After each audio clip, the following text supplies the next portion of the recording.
Olá, vamos dar continuidade agora então à nossa série de vídeos tratando desse tema que é absolutamente importante, que é obsessão espiritual.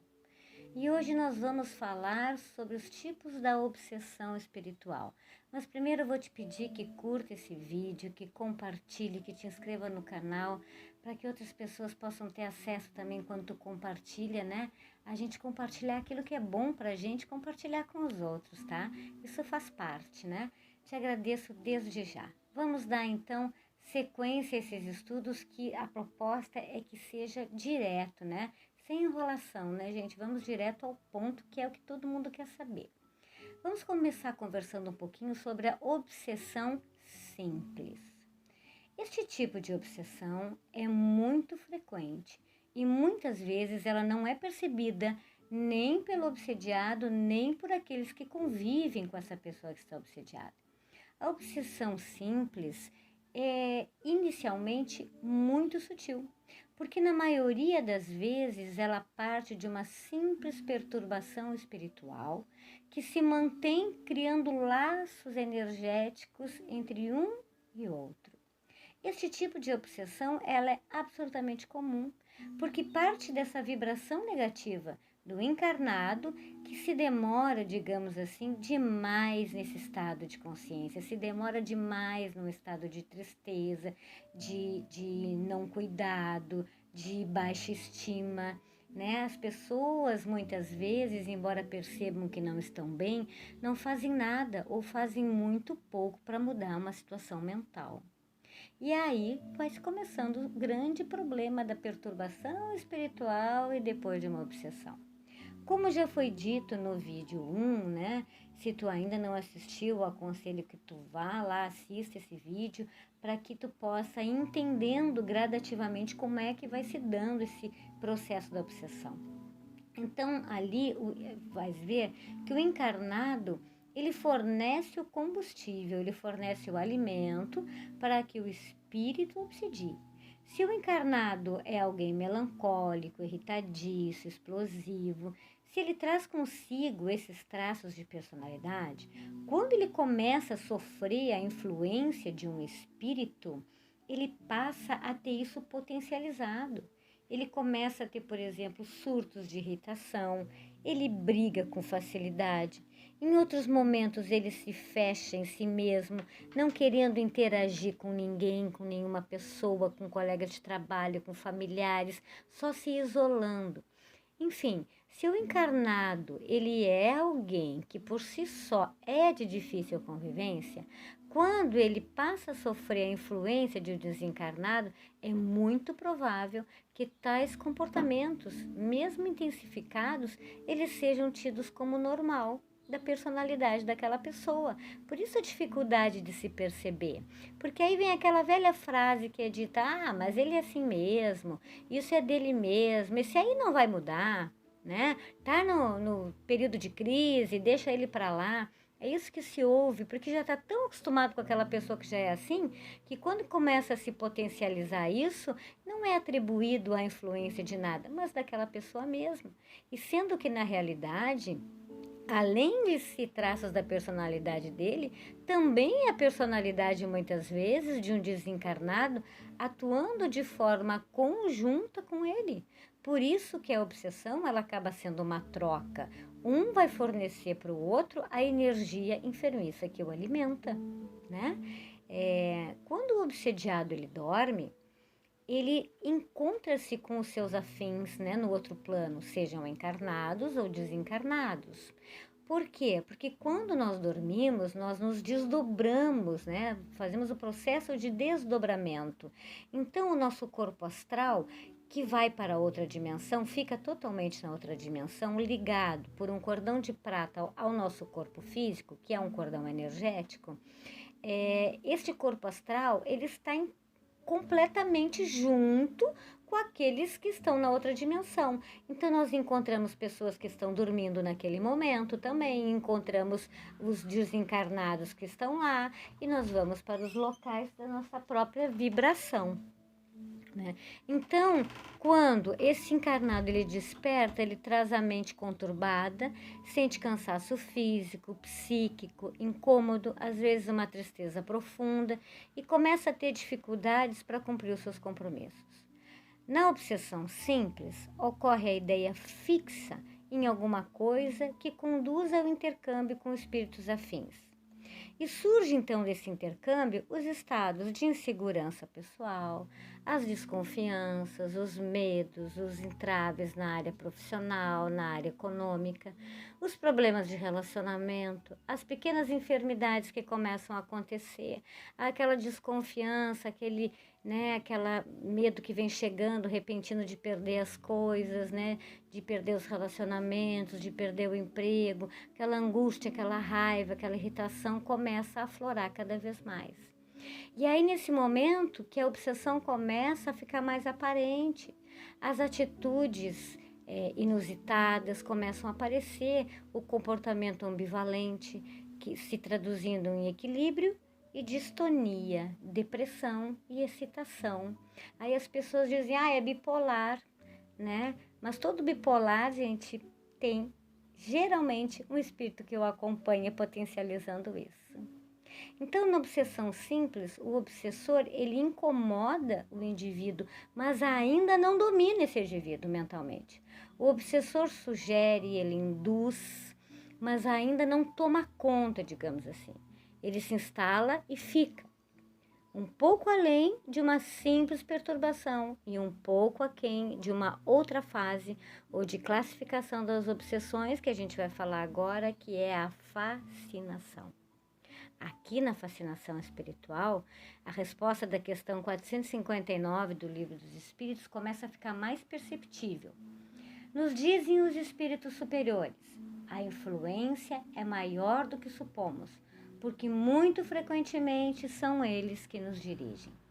A fascinação, ela é uma espécie de ilusão que altera o senso moral, o raciocínio lógico, fazendo com que o obsediado tome o mal pelo bem. Ele começa a confundir as coisas. E o espírito que produz a fascinação, ele apresenta uma máscara, digamos assim, que vai produzindo uma ilusão na sua vítima. O espírito, ele vai incutindo uma ideia fixa no encarnado. E ele passa a defender certos pontos de vista com extremo fervor. Quando ele é criticado, ele se aborrece, ele não aceita.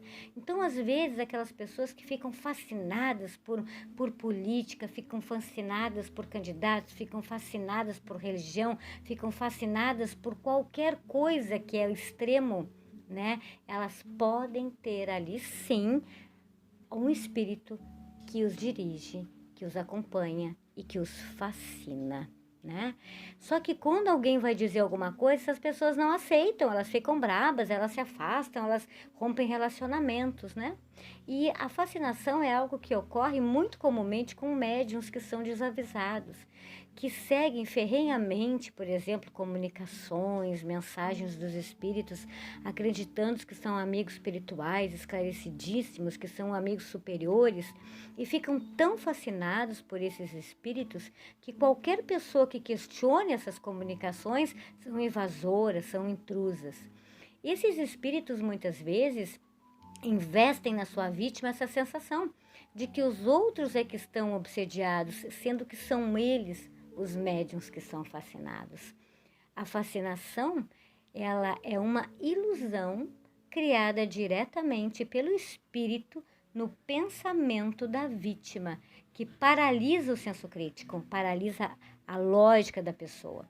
A vítima, ela não é considerada errada nem enganada, ela não se considera assim, ela não se enxerga assim, ela acha que ela está certa, ela é dirigida, ela é conduzida. As ações, às vezes, dela passam a ser ridículas, comprometedoras e muitas vezes perigosas. A fascinação, então, ela recebe maus conselhos, ela recebe críticas, ela se ofende, ela se irrita, ela faz inimizades. A fascinação leva as pessoas a esse ponto, porque não aceita interferência. Na verdade, o espírito obsessor insufla na vítima a sensação de que só ela é certa e de que todos os outros estão errados. Sabe aquela expressão, é o mundo inteiro contra mim? Pois é, geralmente é assim. Adolescente tem muito isso, né? E o adolescente está certo, todo mundo está errado. E quando é adulto, muitas vezes, uma pessoa quando é adulta, né, não tem o bônus da adolescência, né? Muitas vezes é o problema da companhia que tem, né? Então, a obsessão simples e a fascinação são pontos diferentes da obsessão. E aí a gente vai passar para um terceiro ponto que é um pouco mais complexo, bem mais complexo até, né? Que seria a subjugação. Aqui, o espírito obsessor, ele assume quase que total controle. Ele subjuga sua vítima. A influência ela é tão forte sobre a mente do médium. Quando eu digo médium, eu digo no sentido de que todos somos médiums, né? Que ele não mais raciocina, ele não age por si mesmo, ele passa a ser uma marionete do espírito ou dos espíritos que o influenciam, que às vezes a gente acaba sendo um grupo, uma legião de espíritos, né?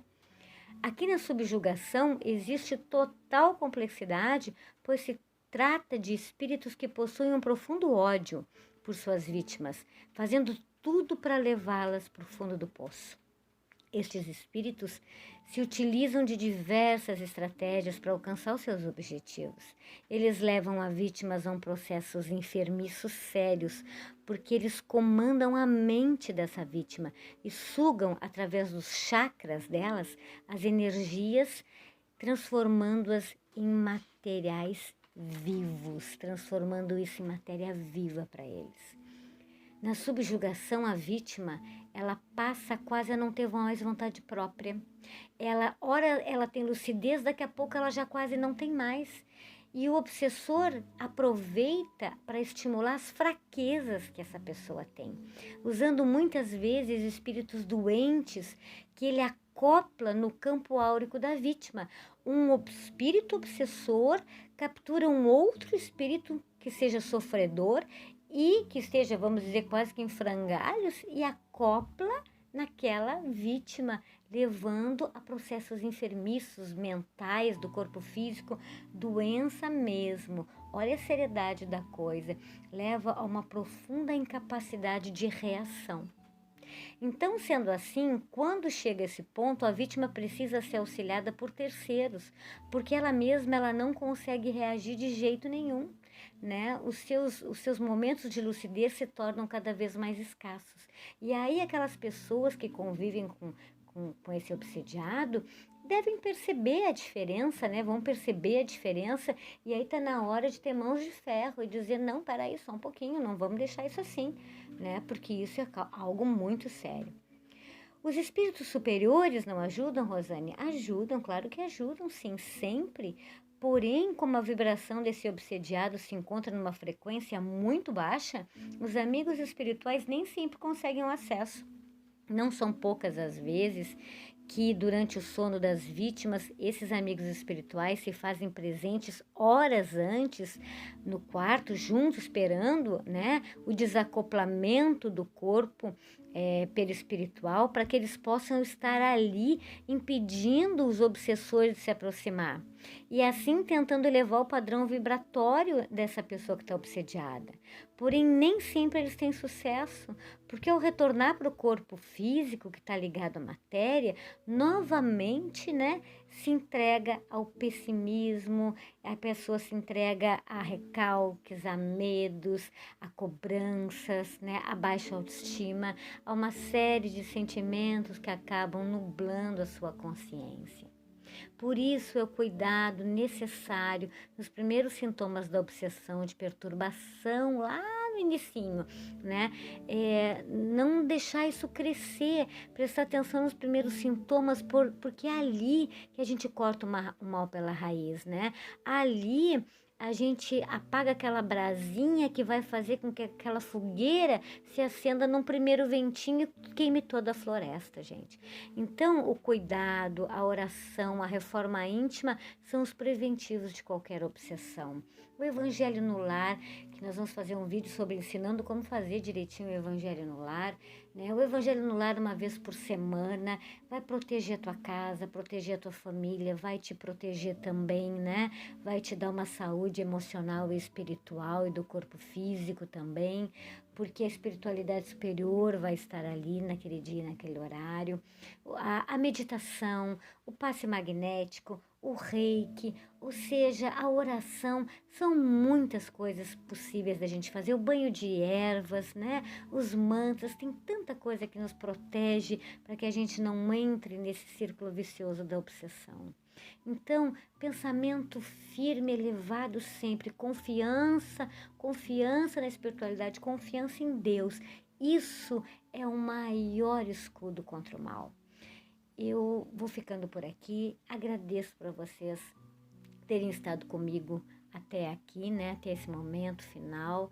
E mais uma vez peço que curtam esse vídeo para dar uma força para o canal, que compartilhem para outras pessoas também se beneficiarem daquilo que é bom, né?